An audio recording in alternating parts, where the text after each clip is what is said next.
In terms of sequencing, though, because I think the sequencing is the thing that helps this record a lot, is how long did that take you to actually come to those decisions when you choose, which is quite an important thing really, about the running order of a record? Well, James is terribly important in this. I mean, he was. I don't think I could have done this without him, to be honest. When I did Field Day, I used to do sort of take 320, and I really lost my way with quite a lot of things. But he would encourage me to move on when things were right, and would occasionally call me up when things weren't, and we'd do rough edits of things. But again, when it came to the sequencing, we both just really took a bit of a fly, actually.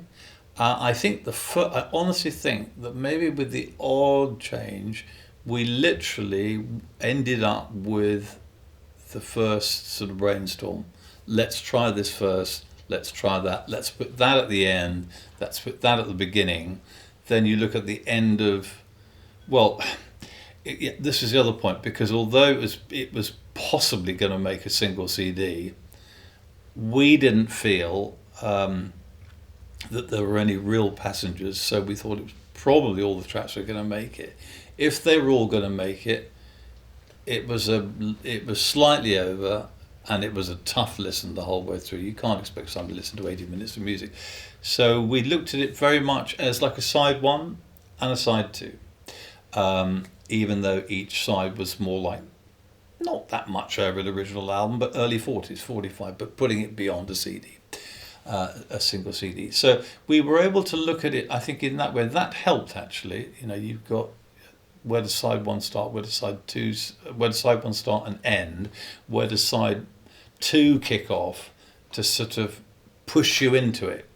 I mean, obviously, there's time-honored things where you begin with a quicker track, and I don't know, end with a more dreamy one. I mean, these are all time-honored devices, aren't they? But they do, they do so well. They do work.